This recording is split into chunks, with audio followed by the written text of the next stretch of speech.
Thomas and the Christmas tree. It was a few days before Christmas. The snow was falling, and everyone in Tidmouth was getting ready for the big Christmas party. "Thomas, you need to pick up the Christmas tree," Sir Topham Hatt said. "It is a very important job because everyone comes to see the tree and sing carols around it." "Oh, thank you, sir. You can count on me," replied Thomas, and he puffed away. Let's see who's behind these doors. We've got a man with packages, some Christmas wreaths, another Christmas wreath, and let's see who's over here. Oh, looks like a lady decorating for Christmas. The next morning, Thomas had still not returned with the important Christmas tree.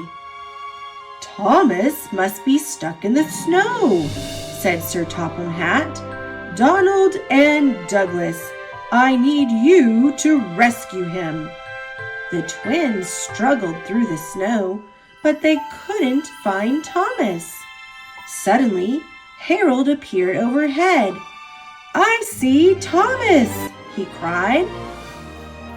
Do you see Thomas? I think I see him. There he is, covered in snow. Let's see what's happening over here. Oh, he's smiling now. And let's see what's over here. There's Harold. Thomas was indeed stuck in the snow. Luckily, Donald and Douglas had brought workers to help dig him out. Soon, James came along to give Thomas a helpful push, and in no time, Thomas's wheels were clear. Oh, there's somebody to help dig Thomas out. And there's the other person. Let's see who's behind here. Oh, there's James, ready to give him a push. All the engines worked together to clear the tracks and help Thomas carry the Christmas tree back to Tidmouth Station. Everywhere they went, people came out to wave and cheer them on. The people saw that Thomas had the important tree, and they knew the Christmas party would begin soon.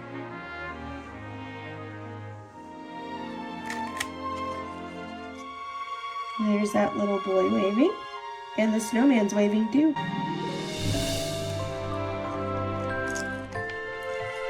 Looks like she's having fun sledding. There was just enough time to decorate the tree before the party began. "Hooray for Thomas!" cried Sir Topham Hatt. "I don't mind getting stuck in the snow if I can get the tree every year," said Thomas with a smile.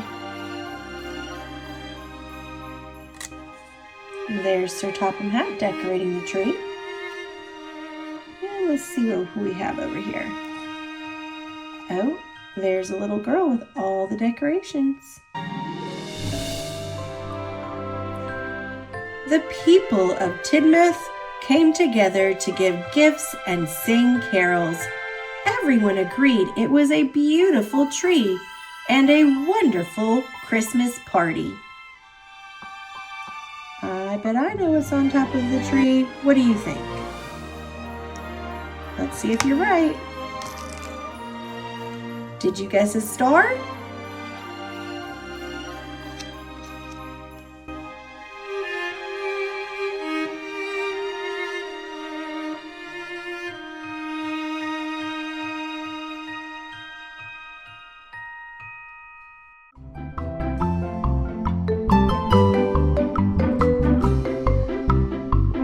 Thanks for watching. click subscribe. See you later, alligator.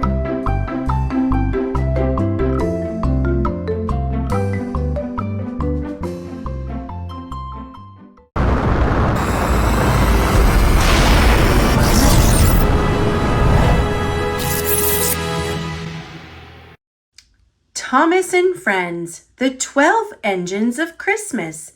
Sing along with Thomas and his friends. On the first day of Christmas, what did Thomas see? A big green star-topped Christmas tree. On the second day of Christmas, what did Edward see? 2 smiling snowmen and a big green star-topped Christmas tree. On the third day of Christmas, what did Henry see? 3 carol singers, 2 smiling snowmen, and a big green star-topped Christmas tree. On the fourth day of Christmas, what did Gordon see? 4 pretty presents, 3 carol singers, 2 smiling snowmen, and a big green star-topped Christmas tree. On the 5th day of Christmas, what did James see? 5 holly wreaths, 4 pretty presents, 3 carol singers, 2 smiling snowmen, and a big green star-topped Christmas tree. On the 6th day of Christmas, what did Percy see? 6 flickering candles, 5 holly wreaths, 4 pretty presents, 3 carol singers, 2 smiling snowmen, and a big green star-topped Christmas tree. On the 7th day of Christmas, what did Toby see? 7 small surprises, 6 flickering candles, 5 holly wreaths, 4 pretty presents, 3 carol singers, 2 smiling snowmen, and a big green star-topped Christmas tree. On the 8th day of Christmas, what did Emily see? 8 yummy fruitcakes, 7 small surprises, 6 flickering candles, 5 holly wreaths, 4 pretty presents, 3 carol singers, 2 smiling snowmen, and a big green star-topped Christmas tree. On the 9th day of Christmas, what did Hero see? 9 candy canes, 8 yummy fruitcakes, 7 small surprises, 6 flickering candles, 5 holly wreaths, 4 pretty presents, 3 carol singers, 2 smiling snowmen, and a big green star-topped Christmas tree. On the 10th day of Christmas, what did Rosie see?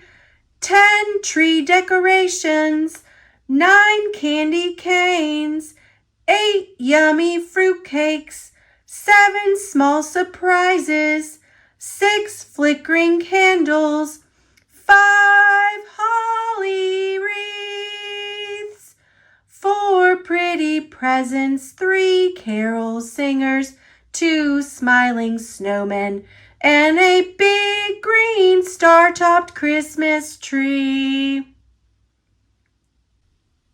On the 11th day of Christmas, what did Diesel see? 11 lacy snowflakes, 10 tree decorations, 9 candy canes, 8 yummy fruitcakes, 7 small surprises, 6 flickering candles, 5 holly wreaths, pretty presents, 3 carol singers, 2 smiling snowmen, and a big green star-topped Christmas tree. On the 12th day of Christmas, what did Spencer see?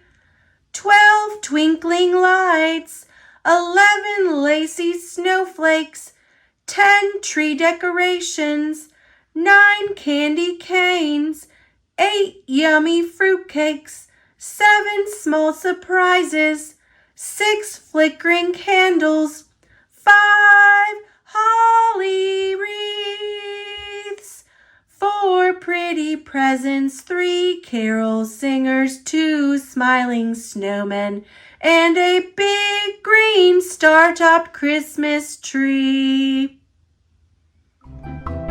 Merry Christmas! Thanks for watching. Click subscribe. See you later, alligator.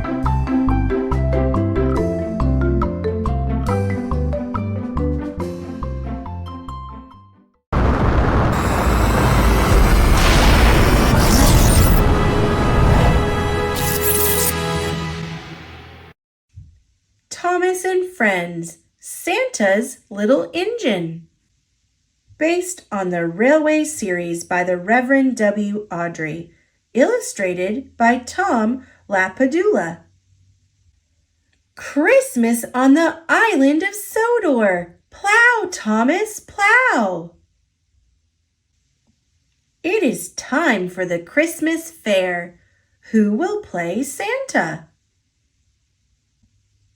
Sir Topham Hatt.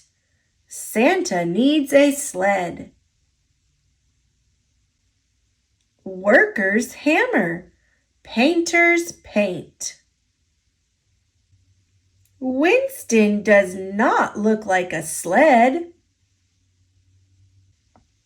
Thomas picks up a real sled.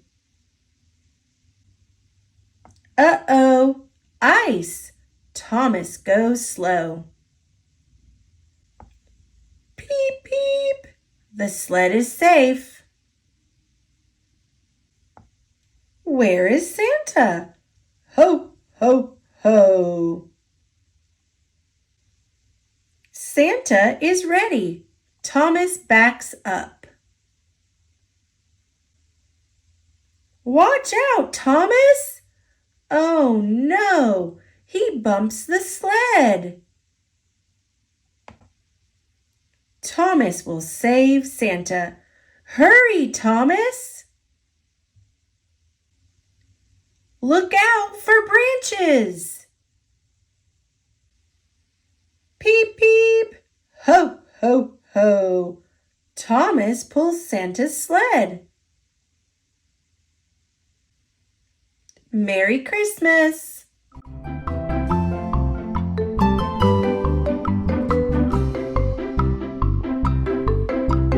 Thanks for watching. Click subscribe. See you later, alligator.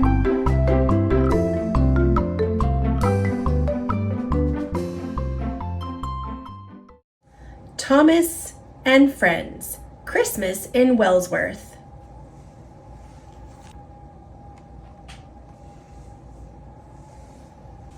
Based on the Railway series by the Reverend W. Awdry, illustrated by Richard Courtney. It was 2 days before Christmas. Everywhere Thomas looked, Wellsworth was bustling with preparations. Toby brought shoppers into town. James pulled freight cars full of decorations. And Henry had just delivered a large Christmas tree to the town square. The following night, Wellsworth would have a wonderful Christmas Eve festival. Everyone would gather to watch the lighting of the tree. They'd sing carols and ring bells. Thomas couldn't wait. If only it would snow, he thought. Then everything would be perfect. I'm afraid we won't have a white Christmas this year, Thomas peeped as he looked up at the blue sky. "That's okay with me," said Henry. "I have so much to do. I don't need a snowstorm now."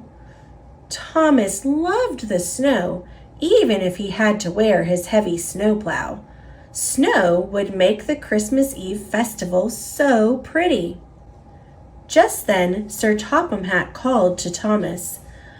"I have a message from Lady Hat," he said.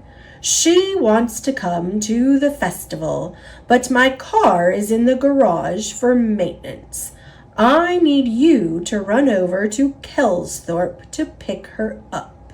Please take Annie and Clarabelle so you can bring my grandchildren as well." "Yes, sir," peeped Thomas. Of all the jobs on Sodor, pulling a trainload of children was his favorite. Thomas was soon speeding across Sodor. Everywhere he looked, people were smiling and waving. In Marin, children prepared for a Christmas pageant with real sheep. And as night fell, the festive lights of Rolf's castle shined brightly. The town looked like a magic palace. Thomas arrived in Wellsworth. He had made good time and was eager to make the return trip the next day. When Thomas awoke the next morning, the weather had changed. It was cloudy and damp and getting colder by the hour.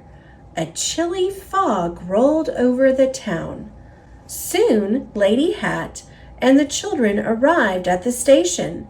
They climbed aboard Annie and Clarabelle, dressed in their holiday best and carrying boxes of gifts.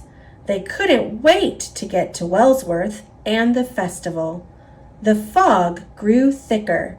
Thomas chugged away slowly. The cold wind blew, and the tracks were wet and slippery. Thomas's lamp was useless in the fog, and his driver held the throttle tight. They crept along more and more slowly. "This isn't very merry weather at all," Thomas peeped. As he rolled past Rolf's castle, Thomas couldn't see the town through the thick fog. He wanted to get to Wellsworth as soon as possible. Thomas knew they had to be careful and go slowly. He hoped they would pass through this bad weather soon. But the bad weather didn't lift, and as it grew later and later, darkness soon added to Thomas's problems. As he climbed toward Kildane, Thomas knew he wouldn't be in Wellsworth in time for the festival. He would miss the tree lighting, and worst of all, he was sure he had ruined Christmas for Sir Topham Hatt and his family. Meanwhile, the people of Wellsworth gathered around the tree in the town square. They lit the festive lights and sang carols, but Sir Topham Hatt was not with them. Sir Topham Hatt waited nervously at the Wellsworth station. There were reports of fog and frost all over the countryside. He checked his watch and worried. "I hope everyone is okay," he whispered to himself. Finally, as Thomas chugged over the hills outside Wellsworth, the fog lifted. He could see candles flickering in the windows of homes he passed. The streets of Wellsworth were empty, and even the sight of the great glowing Christmas tree at the center of town didn't cheer Thomas.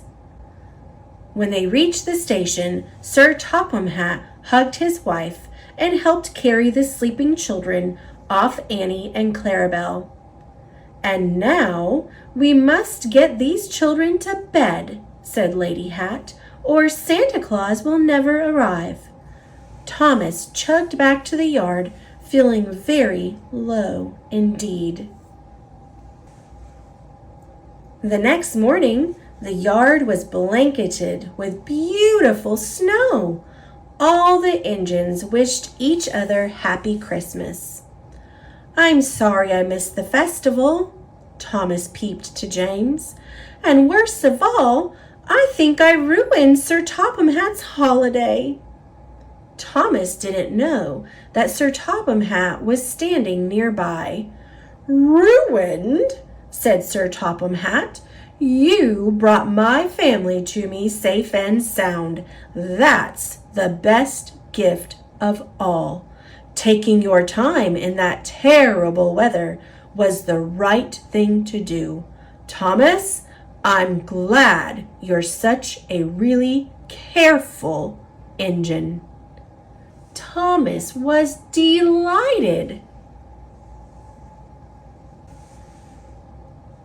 "I am so grateful for my railway," Sir Topham Hatt announced. "I'm giving each of you a hopper full of the best coal to thank you for a wonderful year." All the engines tooted happily.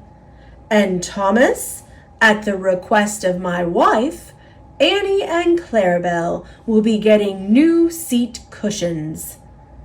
"It's a wonderful Christmas after all," peeped Thomas. And the snow did make everything perfect. James said tomorrow would be perfect. "Tomorrow? What's tomorrow?" Thomas asked. James laughed. "Have you forgotten Boxing Day, slow coach?" "Hooray! I had forgotten," Thomas peeped. "More rides for children." Every year, on the day after Christmas, all the engines on Sir Topham Hatt's railway roll out to the hospitals all over the island. Free rides and new toys and clothing are given to every child. Boxing Day was beautiful. Thomas, James, and Henry were decorated and loaded with nice things for the children of Sodor. Then they chugged across the countryside. Everywhere the engines went, they were met with cheering. All the children loved their presents and taking rides around the towns to see the lights and decorations. Thomas couldn't have been happier. "James," he called, "what's nicer than a white Christmas?" "What?" asked James. "A white Boxing Day," laughed Thomas.